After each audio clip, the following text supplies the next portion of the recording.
in the Arabic Studies Department, and I'm really excited to be holding this event this evening with Sammy, and have him here at Williams, visiting up from New York, and he's here to talk to us about Arab music, and specifically to introduce us to something called Maqam, which I'm not going to spoil so that you can talk about it. But Sammy is a musician, he's a fantastic violinist, he's also a music educator. He has a really great online YouTube series with lessons on Arab music and Maqam theory and practice. He also runs the website Maqam Lessons. So I'd encourage you guys to check out the websites after this. Really great resources. Sam is also Deputy Director of Flushing Town Hall, which is a multidisciplinary art center in New York. And finally, I want to take a chance to mention that Sammy's book called Inside Arabic Music has recently come out with Oxford University Press, and it's a really wonderful resource for any of you who are Arab music experts or even just getting acquainted with Arabic music. So also check that out. Finally, I just want to thank the Arabic Studies Department and also the lecture committee for letting us put on this event and supporting it. And with that, I'm going to turn it over to our speaker, and please help me welcome Sammy Abu Shamais.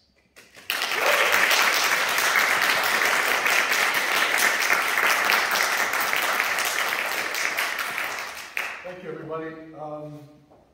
So I titled this talk, What is Maqam?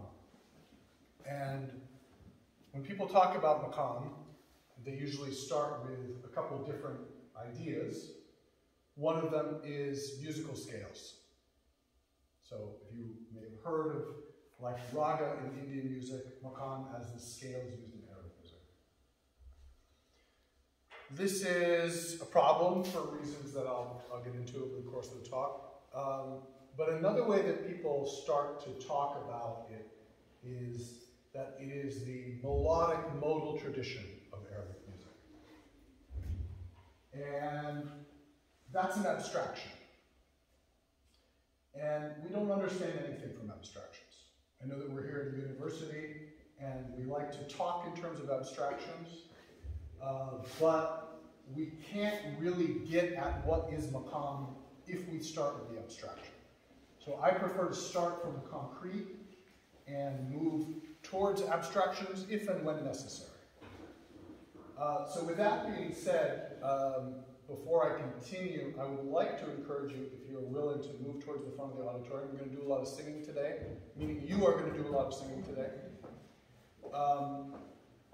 As much singing as listening, hopefully. I am recording because I'm going to post on my YouTube page, so if you don't want to be on camera, don't sit here. But if you're willing to come a little bit forward so that we have more of a crowd towards the front, I would appreciate it.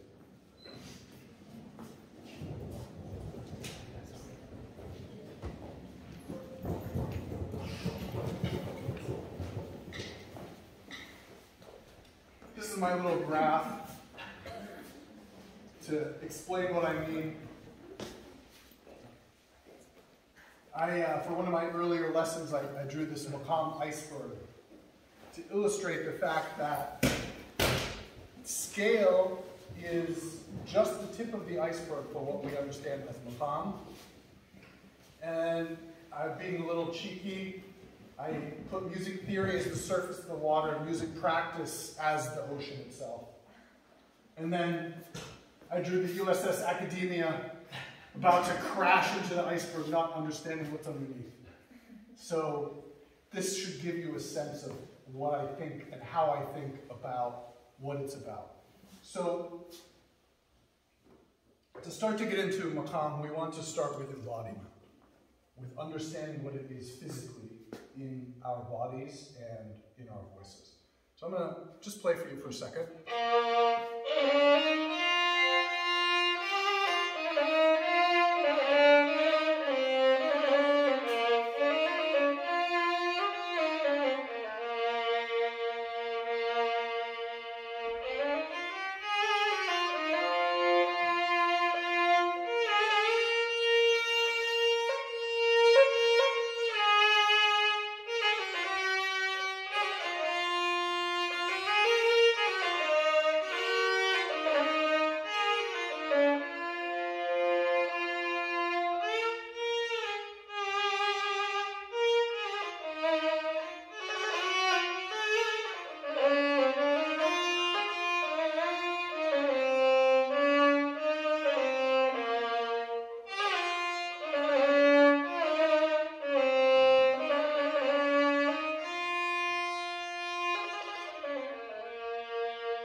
ask everybody to stand up.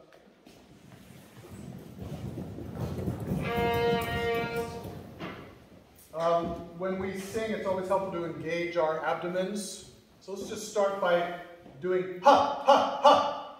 Ha, ha, ha, ha. Feel your stomach muscles. Ha, ha, ha. Ha, ha, ha, ha. So let's try this note.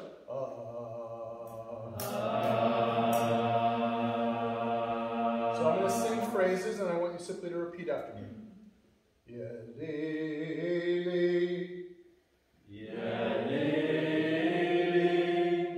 yeah, yeah, yeah, yeah, yelele,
us for a moment. This note that I'm ending on, we call a tonic. It's a term borrowed from Western music, but it means the resting point. It's the point where melodies end. So if I play, for example, and I end there, do you feel the sense of waiting? It's not resolved. This note wants to go to resolve to that note. And if I do this, I'm still waiting to go down.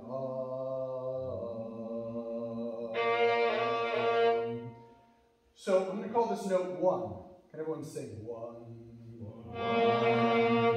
1, 2, 1, 1, 2, 1, 1, 2, 3, 1, 2, 3, 1, 3, 1, 3, 1, 3, 4, 5, 1, 3, 4, 5, 5, 4, 5, 5, 4, 5, 5, 4, 3, 5, 4, 3, 4, 3, 2, 4, 3, 2. Here the 2 is not resolved. The 2 wants to go. 4, 3, 2, 1. 4, 3, 2, 1. I could say do, re, mi, fa, sol, or sa, re, ga, ma, pa. Right? It's arbitrary which we use. I prefer the numbers so that we have some sense of position. Yeah. Oh, and yalel. Lel means night in Arabic. Yalel is if I'm speaking. So if I say Nick, ya Nick, I'm speaking to Nick. Yalel, I'm speaking to the night. Ya'ain, oh my eye. And we use this when we're improvising in Arabic.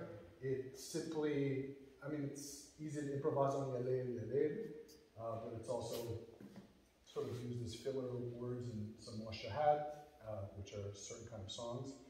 And it's, we're dreaming about the night and when we're singing and improvising. Yalel, yalel, yeah, yeah.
melodies.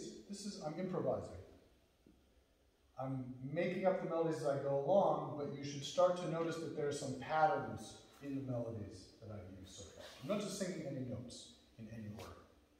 You might start to recognize that over and over again I've done you recognize that already from what I've done? You see your heads nodding. Great. This melody, 1, 3, 4, 5, we can consider to be a vocabulary item. Okay? In fact, it is a vocabulary item. Just like if you're dancing the salsa, there's a specific sequence of steps that you use. Music is not made up of notes and rules for passing to notes. Music is made up of melody words. I use that word controversially, but I assert it with complete confidence.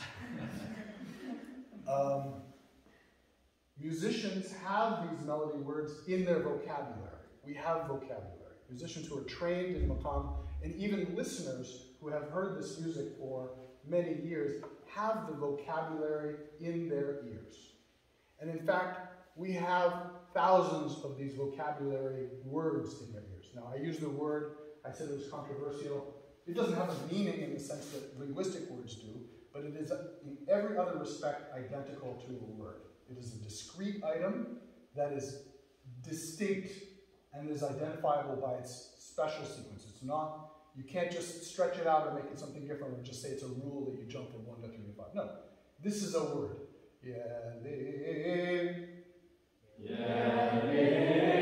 And another one that we did over and over again for the last few minutes was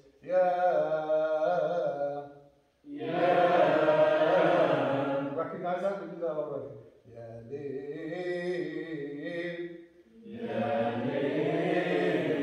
You see how I can build sentences by combining words. So if I were to do this,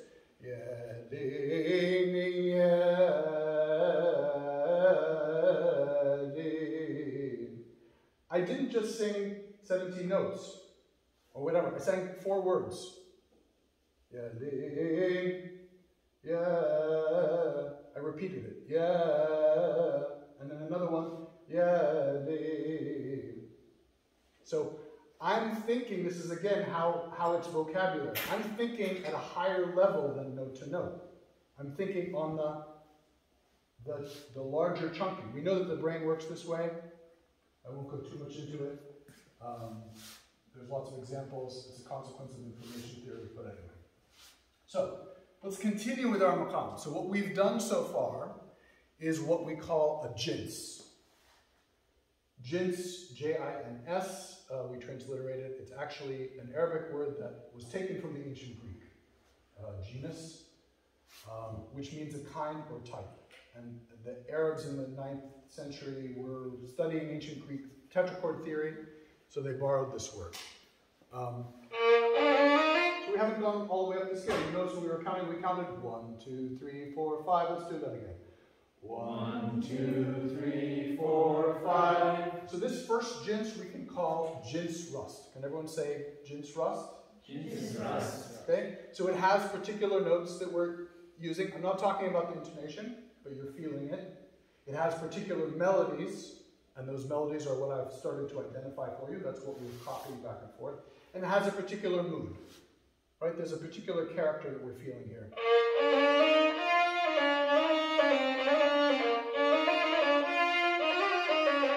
Now, if I go to a new part of the scale, I want you to first notice how the mood shifts. Right? So I'm going to start in this jins rust.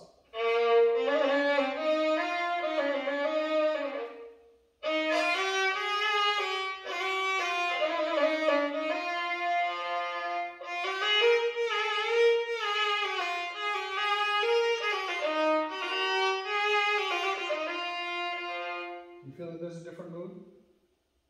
Let's sing a little bit. Yeah, nee, nee, yeah, nee. Yeah,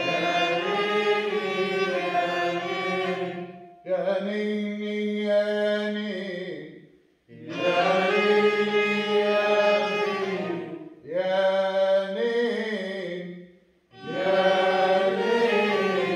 Yeah, nee, yeah, nee. Yeah, nee, yeah.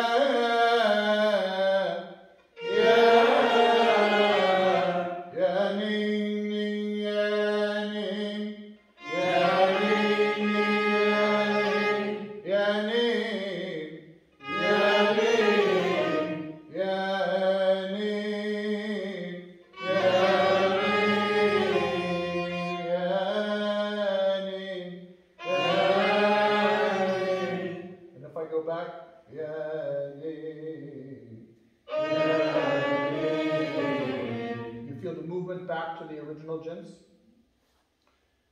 So this second jins is called Ginspayanti. Can you all say Ginspayanti?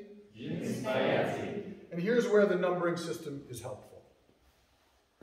Ginspayanti is sitting on the 5th scale degree of the rust. So here's rust. Let's sing and count.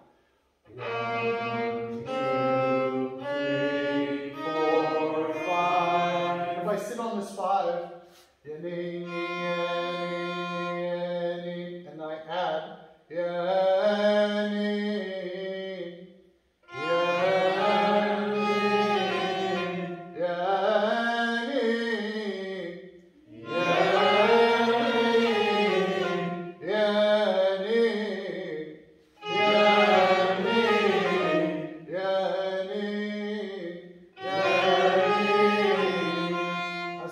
this note, and you can hear that this is starting to feel a little bit like a blue tonic. Starting to feel like it's drawing our attention, because if I do this, and I end on this note, you want it to resolve, let's do that. Yeah. Yeah. Yeah, ning. Yeah, ning.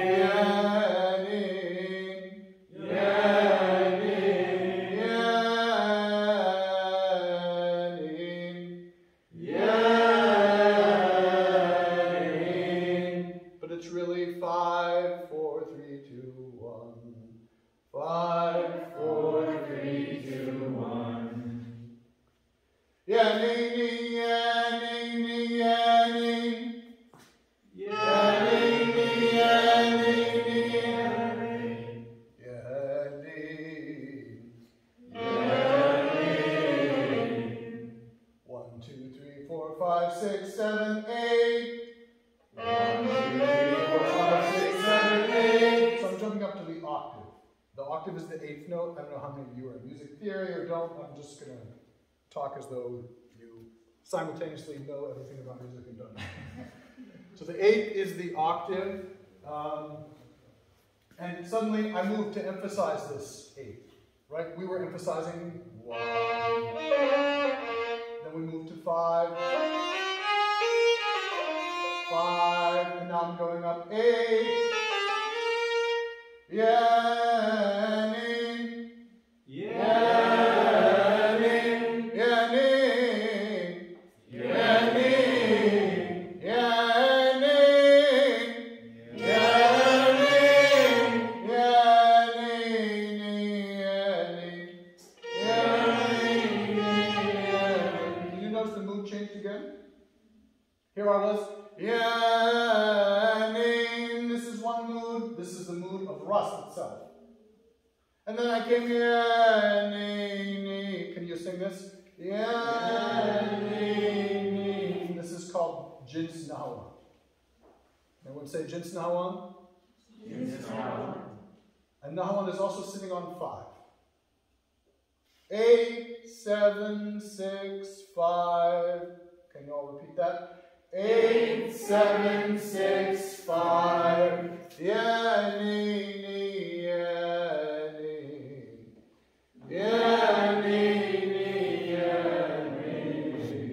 So let's concentrate on this mood shift for a moment, so that we don't get too lost in the abstraction. The numbers are there to help you, but they're not there for you to be trapped in, worried about, oh no, what number am I on? So here's this mood. Yeah, ning. Yeah, ning. Yeah, ning. Yeah, ning. What sort of mood do you feel? There's no wrong answer. Just give me a mood. Anyone. How does this feel to you? Happy. Happy. Okay? There's no wrong answer. All that matters is that you identify each mood as distinct for you from each other, because what people are reacting to in music is these mood shifts. It's not that one particular jins always has a particular mood, it's that the change has a feeling. So here we are in this mood. Yelling. Yelling. And I switch the mood. Yelling. Yelling. What do you feel about that mood as compared to the previous one? Anyone? Sorrowful. Sorrowful. Yeah, it's different. Here we were, yeah, Now I'm going to switch again. Ya, ni, ni. Ya, ni. This was the bayati that we had before. On the same 5. How does that mood feel in contrast to the others? Ya, ni, ya, ni. Maybe we need more kinds of sorrowful. Right? There's a lot of little changes that happen in Arabic music, and I've already gone through 4 or 5 different ones, and I'm going to add one more. Yadini, yanini. Yadini, yanini. Yanin. Yanin. Yanin. This is called Jins Hijaz. You can say that? Jins Hijaz. And what mood is this? Sorrow type 3 or? Anyone? If I sing the difference, so I'm going to sing between Bayati and Hijaz. Actually, let me play it on the violin. So here's Bayati.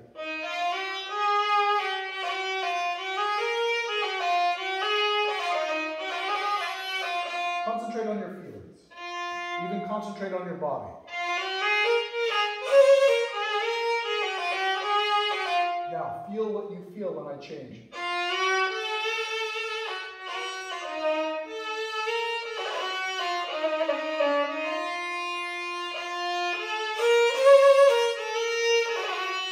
That's the Hijaz, and I'm going to do Nahawan. And then that's going to help me get down.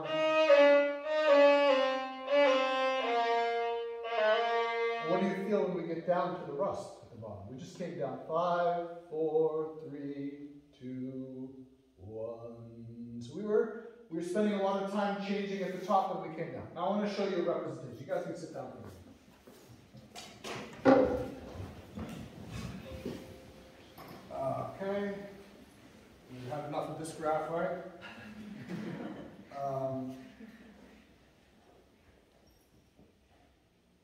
So this is what we call Maqam Nehruz. And Maqam Nehruz, and the boxes represent the Ajnas. And I use different colors so that you get the point that they are different moods. And I'm just going to play for you for a moment and identify where I am, and you can like look at the chart. Yeah, rust on 1.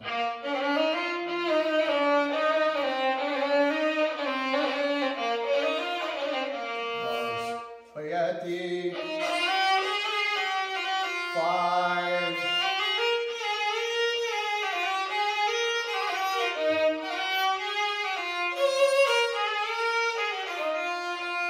Jazz on 5.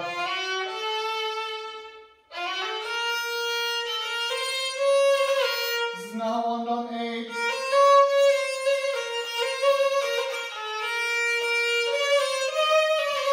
Rust on 8.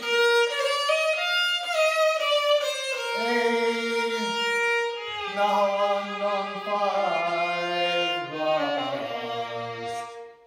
Okay, I took a particular pathway through those boxes, but you notice that there's multiple options that I drew there, because I don't have to go only one way. Maqam is not linear. It's more like a network, which is why I represented it this way. I have choices to go between different parts of the box. Now, what makes this Maqam Nehruz as opposed to another Maqam in the Maqam Rust family is that this Bayati on 5 is really important.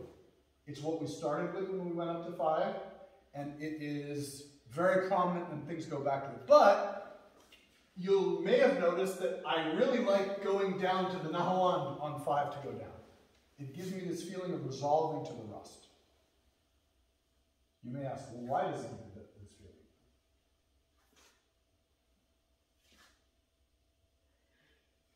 Anyone curious why? There's no reason. That's not. And I'm very serious about that. There's no reason for anything in music. Anyone tells you that something is happening because of something else, is making up bullshit. Okay? The reason that things are as they are is because they are as they are. It's called cultural convention. Everything is arbitrary. Very much like language. This is a cup, only because the word cup is the English word for cup. Tea instead of chai or shay. Arbitrary anyway. Cultures decide on something, and then people copy that something, and then other people copy it because they like it, and then it gives them that feeling, oh, it's familiar. So it's this feeling of familiarity and strangeness that is the reason things are as they are, not because of some abstract reason. So this expectation of now I'm going down is something that you started to hear a few times. If any of you are listeners to Arabic music and have heard Maqam before, you will have heard it many times, and so it may already be more familiar to you. But even if you're not, and this is your first time hearing any Arabic music, we've done it a few times so that it's the repetition of it that makes it feel that way for you. So if, having heard it several times, if I sing, I'm in Bayati on 5.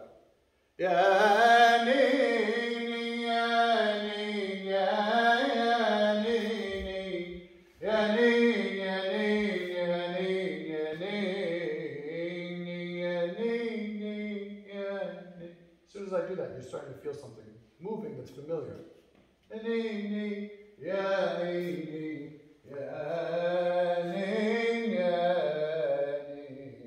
That is starting to pull us towards that resolution to rust, only because we did it before several times. So now I'm going to sing you a song in this Maqam Nehruz, the most famous, well-known song.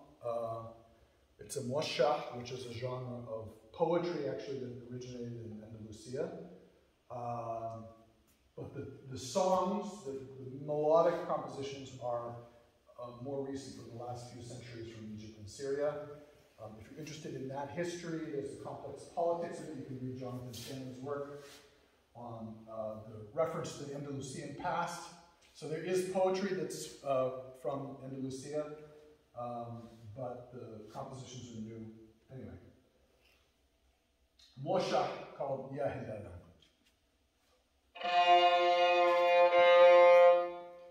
I'm going to sing part of it once, and then I'm going to show you how it works on the graph. Ya hilalan, ya hilalan, hilalan, ya hilalan, غاب عني واحتجب غانم يا ليالي اللي أمان يا غانم ممرم يا ليالي اللي غاب عني واحتجب. So now I'm going to analyze, right? That was the first line. Kind of repeated the same melody twice. Bayati 5, 4, 5, 6, 7. Bayati on 5. Ya lalli aman. Ya ganim. I'm going into the area of rust, but I'm not resolving to rust. 3, 4, 3. Ya lalli. Going down to the rust, and then I'm going up. 8, 7, 6, 5, no 1.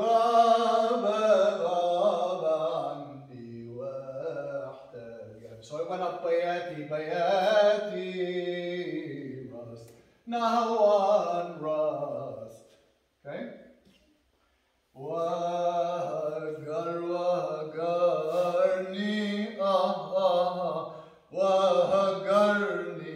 hagarni, wagarni. لا بذنب وسبب. New territory. Moved up to 8.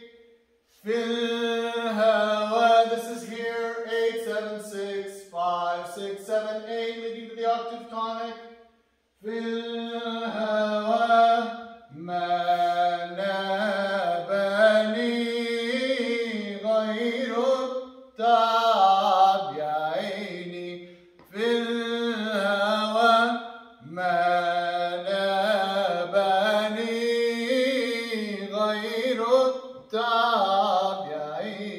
time I've been in this area. Yeah, that particular mood.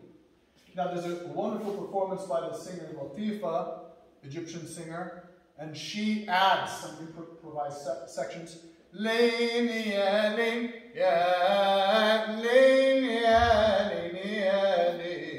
Going down, and then the second time she goes, so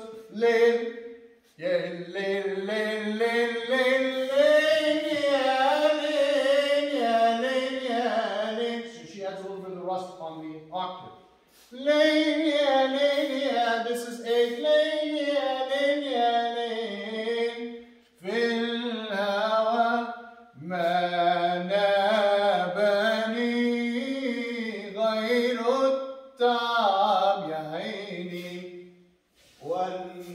وانقضى العمر back to the بياتي قضى العمر يا عمر والعمر يا للي العمر نهوى العمر وملت الأرض. Okay? So this song, short song, went through 1, 2, 3, 4, 5 of these boxes. So that's one thing to note, and that's common. In other words, the Maqam is going through more than just one linear scale. But what is it that holds it together? It's that familiarity of repeated sections. Okay? It's that the song did this thing that we talked about, coming down the Nahawan until we get that back. Let's sing one more time after hearing this. Stand up one more time. I'm just going to sing again without doing too much identification, but I want you to start to feel the different moods of the Maqam, how they change, and how your experience of them is conditioned by the half an hour or how, I don't even know what time it is. We've already been in this workshop. Yeah, half an hour, 35 minutes already. So you're already conditioned by hearing this, and I want you to feel your experience as conditioned by what you've already heard. Yadening, yadening, yadening, yadening, yeah.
see how this works.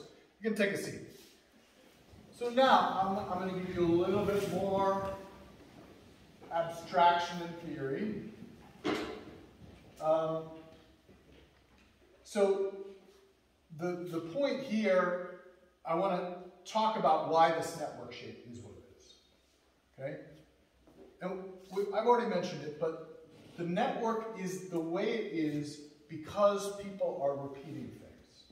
So you start to feel this expectation, and if you hear these songs over and over again, so we talked about the first level of the vocabulary within each jins, right? That vocabulary within each jins is built from memory. That's what oral tradition is. You hear, you repeat, you learn the words. Just as if you're going to go and study Greek, you're going to have to learn each word of Greek and repeat each word over and over again until it sticks in your memory. Same thing with Maqam. You're going to have to learn each word of Ginsrust, each word of Ginspayanti over and over again. They stick in your memory. You start to expect them. You start to think on a higher level.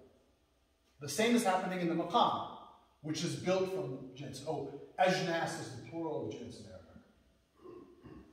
So the Maqam has, again, what's being repeated is the pathways among the ajnas. One jins moves to another a bunch of times. You get to hear this Nahawan going to Rust so many times, you start to expect it.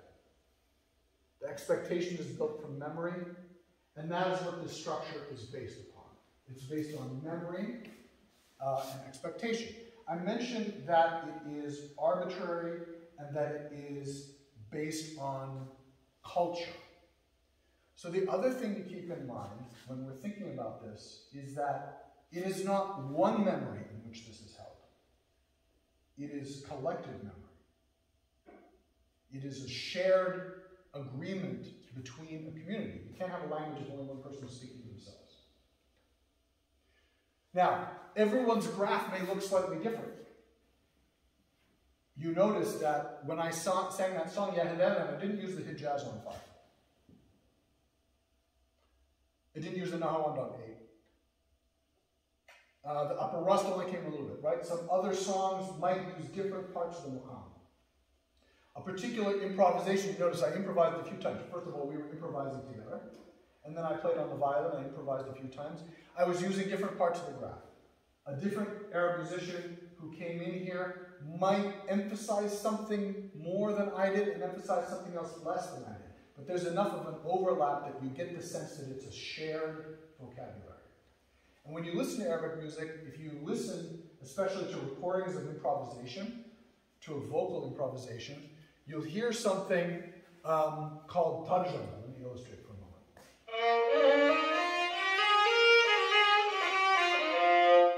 So if I'm the vocalist, I say, then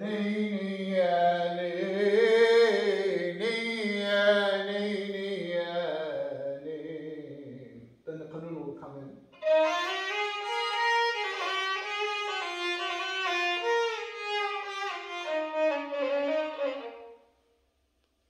Now, because it's one person I just copied myself, obviously it's easy to know why that was easy for me. But it's just as easy for a different qanun player to copy a different singer. Because they have this vocabulary, right? They have the vocabulary on the granular level within the jins, and then they have the vocabulary of what are the expected movements. So when a singer says, ya neeni, ya neeni, ya neeni, ya neeni, ya neeni, ya neeni. The qanun player is hearing only 3 things, not 75 notes. Qanun players like, oh, okay, they're doing a couple of those typical melodies in Bayati, they're doing that thing I always expect to hear, which is that move to Nahawan, and then they're going to do a resolution in Rust, that's very common. They don't have to think it, because they already know all that vocabulary. So, the point here is that Maqam is a vocabulary held by a whole community, and it only exists when that community is communicating with itself. Both listeners and musicians. So the Maqam is not a property of one brain. It's the property of multiple brains in communication with each other. As a note about this, one of my personal concerns is the loss of cultural knowledge. When we put Maqam in a book, and I'm proud of my book, but not worth anything. It doesn't preserve cultural knowledge. Cultural knowledge is the vocabulary that we speak. So if fewer people are learning with oral tradition, this vocabulary dissipates. There's fewer people speaking it, there's fewer people, right? Vocabulary takes time to learn. Each one of these ajnas, and there's about 30 of them that we use commonly in Arabic music, about 10 that are super common, and another 20 that are like little bits here and there. Each one takes time to learn, and they have complex intonation issues that are challenging, especially if you're, there are subtle differences in intonation, which I'm not going to talk about. But you learn them, and kids on the street can sing them if they grow up in Egypt or Syria, or they could 30 years ago, if they're hearing them all the time. But when people are not using it, it falls away. So this is cultural knowledge and the arbitrariness, right? What I mentioned, that it's not based on some rule, some natural law, right? Pythagoras and the ancient Greeks and the entire basis of music theory in the West is entirely based on fallacy. Music is not based on natural law, even if we have harmonic intervals that are helping us tune our instruments. That does not mean that in the way that Pythagoras and Plato thought, that music is a reflection of some grand harmony of the spheres, and that therefore music is simply derived from the grand harmony, right? Bullshit. These guys, I would say frankly, on videotape, Pythagoras and Plato were idiots. They have no idea what music is. Okay? The simplest villager of any village in India or China or Egypt knows more about music than all the music theorists, because they know the vocabulary. They're not trying to reduce it to, what did I show you, the Maqam iceberg with a little thing on top. So when we want to understand what is music, what is Maqam, we have to understand that it is this vocabulary, this shared vocabulary. I wanted to give you another perspective now. And let me show you that graph again. So another perspective that I've found helpful in teaching recently on what is Maqam and how to think about this graph is drama. This has been really helpful, and recently I've been teaching belly dancers about Arabic music, and people are intimidated because they think, oh my God, Arabic music is so hard. But belly dancers who have heard the music or listened to it a long time know how to embody the music, and they know how to react to it, but they don't know why they're reacting to it. So they want to know. They're confused because all the music theorists tell them, you have a quarter tone here and this there, and it doesn't make any sense. This chart is a chart of, imagine that each one of these boxes is the character of a drama in a play.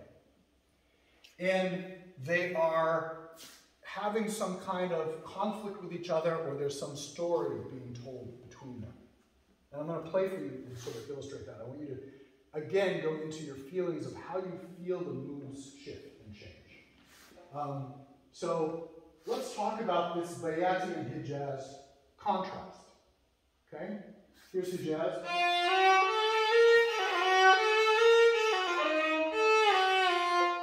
And then the Bayati.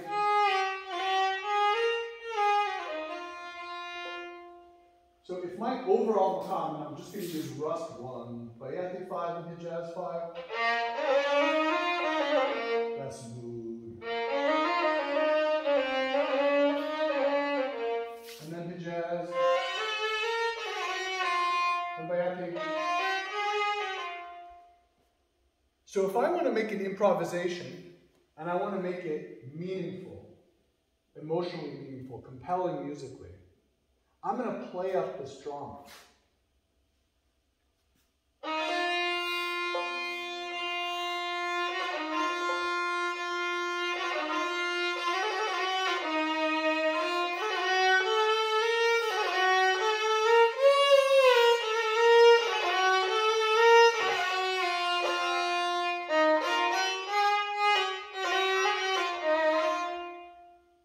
I switch the mood. And there's some expectation. What's happening? I'm going.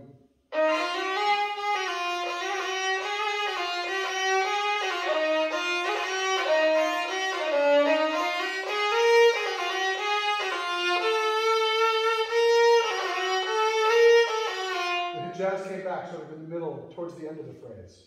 Right? I'm going back and forth, and I'm building tension because I'm not resolving. In your ears, you're still expecting this rust. That's where we started. So I'm playing between this Hijaz and Bayat. Hijaz.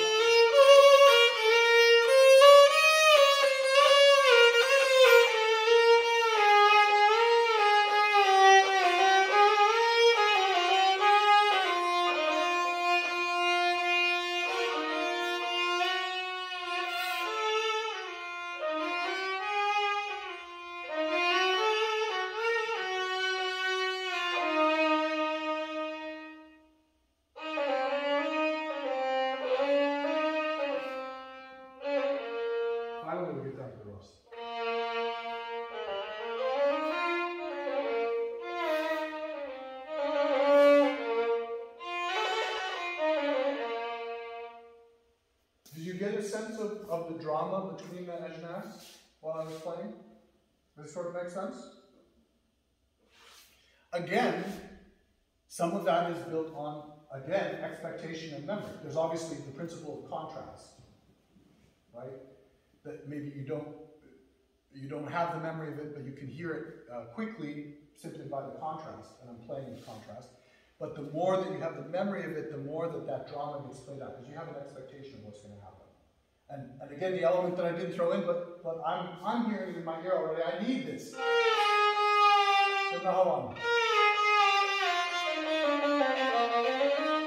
I don't feel complete without it because I've heard this Maqam over and over again, and I need it there, right? But that essentially is another reason why I think it's very important to think of a Maqam not as simply two ajnas. So the typical definition of Maqam Niruz would simply write out the scale for Jinspayanti and the scale for Ginspayanti and say that's Maqam Niruz. And leave out all the other parts of this. And so the two perspectives that I'm giving you on this are that, on the one hand, you have all these different parts because in songs they're repeated, and we have this expectation of going between them. And the other perspective is that without contrast, I mean this is particular to Arabic music, but without this particular type of contrast, we don't really have the Maqam. The Maqam's identity of Niruz is built on this drama between the Bayati and the Hijaz, or between the Bayati and the Nahwan. It's not just two elements, the bottom part of the scale and the top part of the scale. It's this big story that we can tell if we have multiple elements and we can use them together. That is what the meaning of this graph is. We use in the book, we talk about a journey. My co-author, Johnny Fadraj, came up with this analogy. It's like going through a maqam or a taqsim is an improvisation, is like taking a bus trip.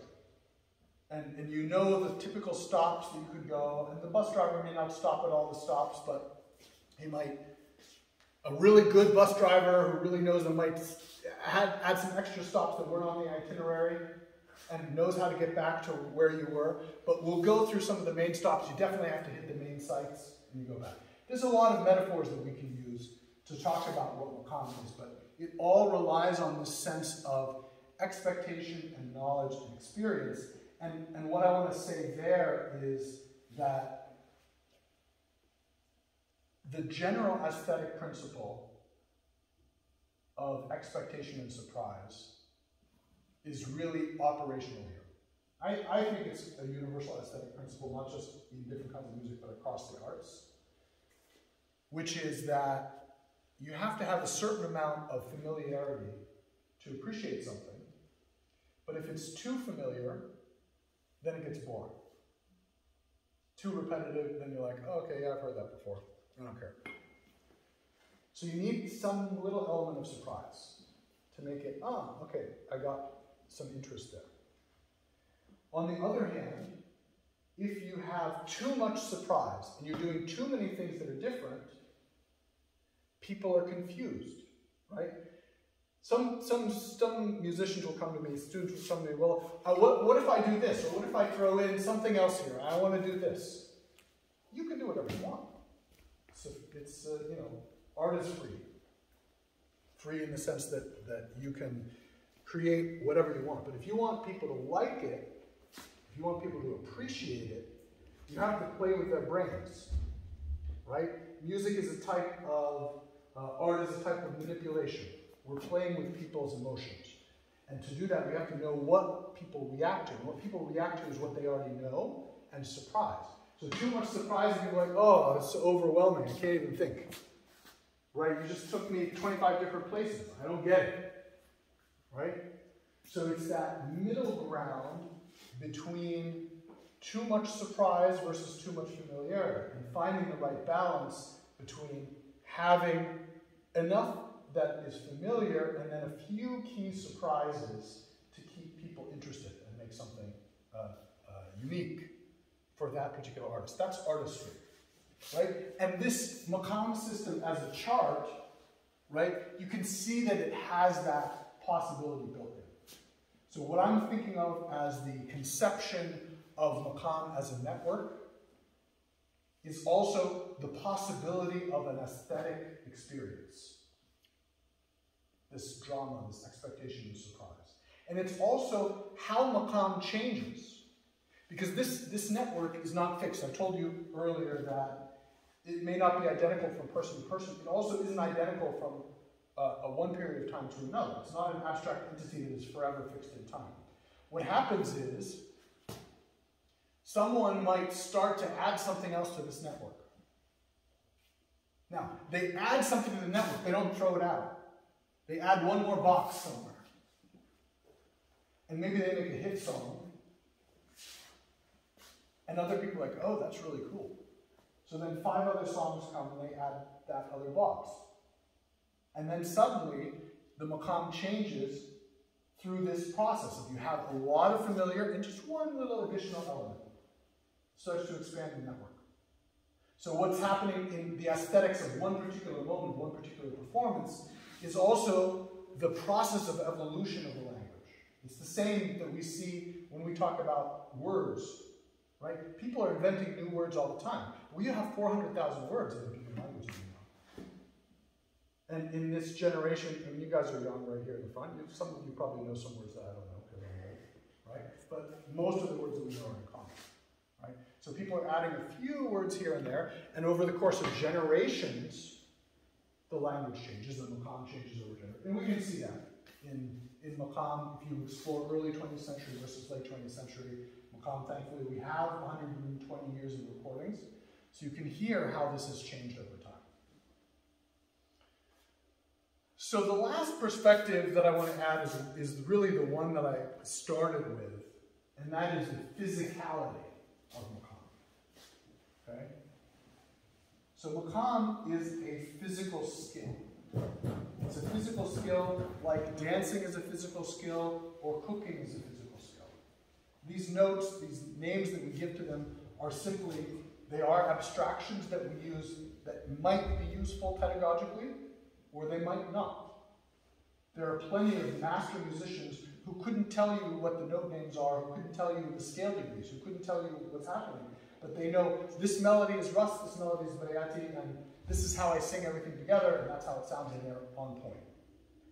Okay? It is the physical skill, the repetition of these things. And we talked about memory. Memory is physical. Memory is encoded in the brain. Memory is a physical thing that happens in your brain, where brain cells connect to each other through repeated passages. Right? This is also a map of your brain, of what your brain looks like if you know everything. The synapses connecting the identities of different parts have been physically constructed in your brain, physically constructed in your fingers. So, and just another way of thinking about this, right? If I'm going to play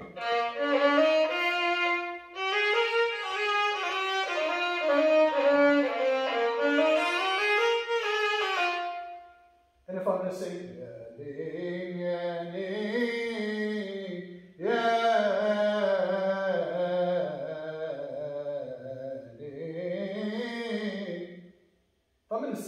melody that I play, I used completely different sets of muscles to do that. And if I have an oud player here, they're going to use a completely different set of muscles to do it. Qanun play are a completely different set of muscles to do it. And I have to train those muscles with muscle memory. Now, I emphasize these words, these vocabulary words, right? Vocabulary words, one of the reasons that vocabulary words are important is because they actually reduce the amount of memory and storage required to do something. Computer scientists know this. Coding is built by adding things in chunks, not single items. Because when you have chunks, you store chunks. It's economical for physical systems. The brain is a physical system. The brain is the most expensive physical system on Earth in terms of the amount of energy required to maintain. So it has to be as economical as possible. It has to reduce everything to the minimum required. That's why everything is chunked. That's why 90% of your experience every day is things that you repeat over and over again. You brush your teeth in the same way. You're not learning everything every day. Everything that you're doing is vocabulary because that's how brains function. So we have this chunking of melody that is important for physical storage. And if I have to learn it and I'm studying violin and voice and I'm learning a song in both, I have to devote the physical muscle memory for my fingers and hands, and I have to deal with the physical muscle memory for my throat and my abdomen, and I have to have the oral memory, and they all have to be aligned. These different systems have to have this mapping that has the same kind of map. And of course, within each gins, right, there's a map between the vocabulary items. They have to map from one to the other. And that is what practice is. Practice is this physical encoding of this map across multiple levels. And the multiple levels, right, it's the same as an aesthetic network, as these metaphors that we're using. We're really talking about just the mapping of a physical skill through multiple domains. The ear, the fingers, the voice, and then across a community, right? The other members of the community have to have something like the same map in them. So there's this mapping across all these domains of the ear, the brain, the muscles, the other members of the community, the listeners. It can be encoded on digital tape, etc. And some of the features that we see, right? I mentioned that in a given map, there might be some elements that are very common that we use all the time, and some things that are rare. And we mentioned that as an aesthetic phenomenon. That's also a muscle memory phenomenon. The things that are very common that you're going to do all the time, you're going to be good at. The things that are very rare, only the experts who spend all their time doing it are going to be good at that thing. And so that rarity is going to perpetuate itself. Right? So this is not a network where everything is equal. Some things we rust a lot, right? And some of the other things we don't do a lot. Just like what I talked about, expectation and surprise. A lot of stuff is familiar, there's a little bit of surprise. A little bit of surprise takes more effort. It communicates something more with less, but it's harder to do. So the relative frequency of these things in the repertory, when you survey 100 songs in a given maqam, and you see that all 100 of them use these two, and then 50 of them use that, and only 4 of them use this other box, that relative frequency is going to keep perpetuating itself as long as people keep studying it because of this physical aspect. The physical effort required to know the common is easier than the physical effort required to know the rare. So that is how this physical skill is mapped across these different domains. That correspondence across levels that's what Maqam is. Right? What I've described to you is Maqam. It's this physical skill that is mapped across multiple domains. And memory is the key to it. And the difference, I referenced this again earlier, but the question of what is the individual's place versus what is the community's place is obviously every individual's response to it is different. Just like if someone else were to come speak on stage, they would say different things, but we would all understand that they were using the same language. The originality of an individual is how you're responding to and using collective knowledge. Individuals are not simply inventing something from scratch. They're creating an experience based on all of this collective stuff, and they're inventing little bits here and there. This is the theme that I've used all the way throughout. So that is Maqam. And I'll take a few questions, if you like, before I finish. We just have a round of applause.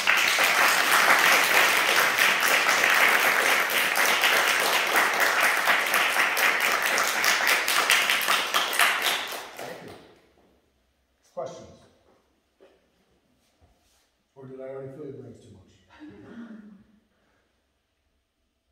I've got a question. You were talking about originality and the great artists and singers who become famous and make really popular songs. Would you say that those are the people like Octave and who have stuck in the system and mastered the system as it is, and then added some special thing? I mean, there has to be an element of something. Yeah, I would say so, but it's a sort of a feedback loop.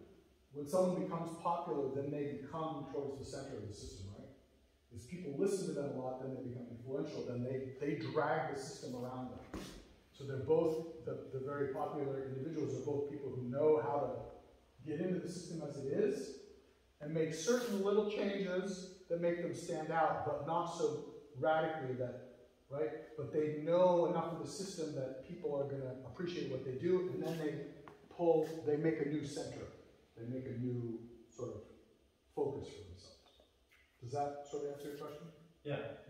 That's what I was thinking about with the great singers who came out originally and may have been kind of nobody until they had a song where they did something really interesting melodically or in terms of its Maqam, and eventually that became very common.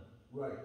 But none of them who were great came out and did something so totally away from the existing language that they were not understood. They came in, they did something that was widely understood, and then they added a little bit something new and pulled it away from it. Yeah. Yes? Shukran, it was a very, very engaging lecture and informative. So you made a very provocative and thoughtful point about community and like how Maqam is community-based learning and like the memory. So how do you preserve it? Like, what have been like approaches to, because it's more than an oral tradition. It's just something that's so organic to the community living together. So as a researcher, how did you engage with documenting it?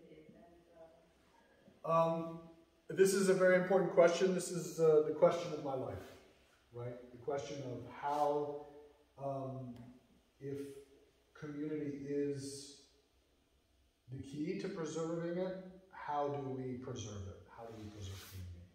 I would not consider myself a researcher. I am a practitioner who happens to have enough experience in music theory to write about it.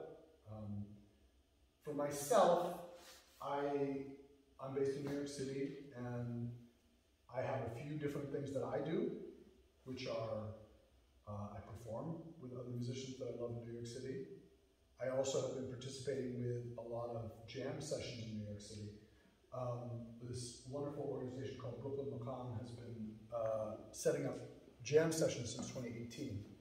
And I think one of the things that I learned when I was studying is that informal learning is as important as formal learning, and opportunities for people to come together and try things out as inexperienced musicians is a key way for oral traditions to keep going, because it's not just teacher to student, it's also sort of lateral, where people are learning from each other, and that's been my experience.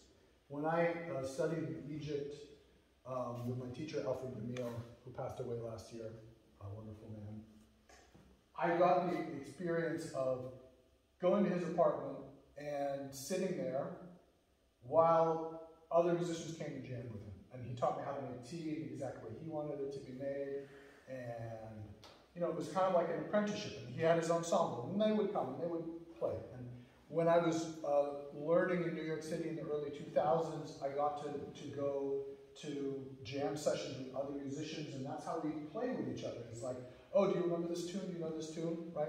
So jamming is very important, and I'm glad that there's an opportunity that's been regular in New York City. Obviously, I do perform with my ensembles at Grayat, and we'll be here at Williams College, by the way, on September 16th. The music department has booked us, so we'll be back. I'll be here with my ensemble. And I teach, so I have developed this YouTube series, already 37 videos on YouTube, where basically I teach like I do the call and response, because it goes along with the book, but I think that the way to learn is through this vocabulary learning, so I'm trying to make that widely available on the web. And then simply through performing and being active in performing. And you know, I'm grateful that at least where I am in New York City, there's a number of musicians who really love the music and care about it. And around the world there are some. You know, traditional Arabic music is one where it's not the most rare music in the world that's totally dying. You know, this Maqam tradition is people who study Quranic recitation, keeps the Maqamat alive. Some kinds of pop music keep it alive, especially Shabi, have some of the more Maqam structure than straight up pop music in the Arab world. I think it's important to keep it going, and for me, I think the most important thing that I can do is to emphasize the oral nature of learning as predominant over the written.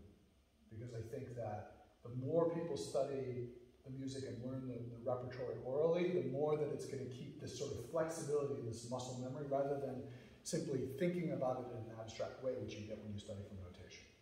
So I'm sort of you might say a crusader for oral tradition, and that's really what I think is important. But it's, yeah, community, holding people together, and finding ways to connect with other people is really, for me, the key. Any other questions? I'll take one or two more. Don't be shy.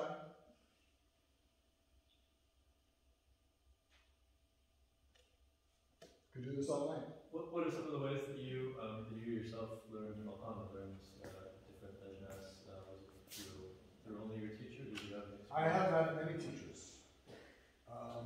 So I started studying in New York in '98. I grew up in the United States. I'm Palestinian, half Palestinian. I didn't know Arabic music as a child. I learned Western music. And I started studying with Simone Shaheen in New York, and I learned the theory from Simone. Simone's a brilliant musician. But I was learning through notation, so I didn't progress. So then I lived in Egypt for a year, between 2001 and 2002.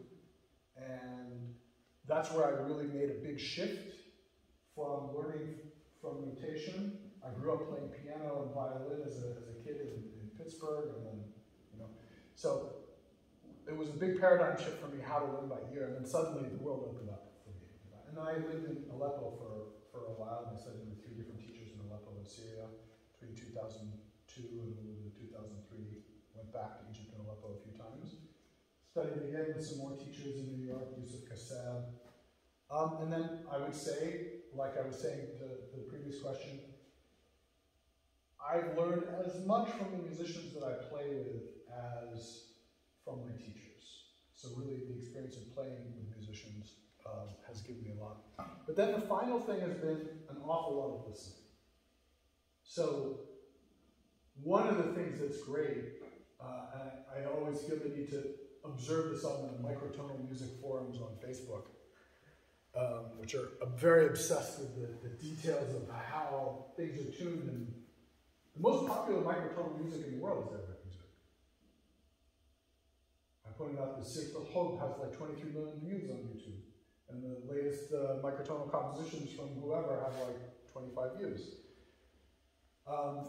We're lucky in that Kulthum, the great Egyptian diva, is the second most recorded artist in the world in the history of music recording, right after the Indian playback singer Lata Mangeshkar. So there's like 300 plus songs of Kulthum, and she's only one singer. There is an enormous body of repertory available in recordings.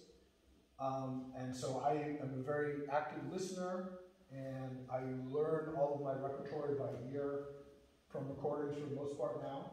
When I'm learning new repertory, I mean, I learned a bunch of repertory from my teachers, but now when I'm learning new repertory, if I work with a new singer, they're like, I want to do this song, I'll go and I'll find it on YouTube or wherever and learn that way. And I copy the phrases and I study it. And I'm doing that, you know, every week I'm learning some new repertory because I love learning new repertory.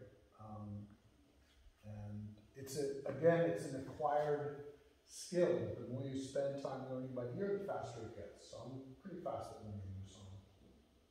But it's because I've been doing it for a long time. Thanks. Any other last questions before we close? Yes? Hi, thank you so much for a wonderful lecture. I mean, I agree with Stada. I've never heard, I mean, for me, Maqam was like this handed down, you know, tradition. I never thought of it like that, you know, in a communicative way, in an interactive way, even involving the brain. For those of us who are just amateurs, we just listen. We grew up listening to Arabic music and for learners of Arabic. What would you suggest to learn more about Arabic music, like step by step, if you want to expand on our knowledge? Well, there's no single step-by-step path. Okay. There's many paths, right? I want to emphasize that it's not linear. It's sort of, just like the structure of Maqam itself, the structure of learning is also networked. So what I always recommend to people is that they move towards what they're most attracted to first. And spend more time listening to more songs, more repertory. Anyone can learn a song by ear, whether you're a musician or not. Right? Playing certain instruments requires a certain amount of technical skill. But simply copying songs or sections of songs that you like is a good way to do it. And then, you know, you can find, so some people will identify this song is in this Maqam. Here's the one good thing, well, there's a lot of good things about it. But in terms of oral tradition, we reference 300 songs in this book and say, oh, this is in this Maqam. With each Maqam that we listen, we say, here are the songs you can listen to in this Maqam. That's what I'm talking about. So that's a way to identify, right? It's not, and the question is, what is your goal or what is anyone's goal? Someone's goal may not be necessarily to understand specifically in an intellectual way what is the Maqam or what are the different Maqamat. You can still understand the Maqamat viscerally by listening to lots of repertory and copying that repertory. If you want to understand it a little bit more in terms of the distinctions between different Maqamat, you want to be told, oh, okay, this song, you know, Sitt al-Hub is in Maqam Sika, and Hanini Shway is in Maqam Ras, and Adukal Mayas is in Maqam Hijaz, and okay, and there's another song in Maqam Hijaz that I really like, and I'm going to listen for the familiarities, the similarities among songs in different Maqamat and copying them and do that. So it's really a matter of, again, not one single pathway, but the amount of time that someone puts into it. And anyone can do it. It's just a matter of how much time and devotion you have to. I don't know if that, Yes, that sort of address your question? Yes, absolutely. Thank you. Okay. Thank you all very much. You guys have been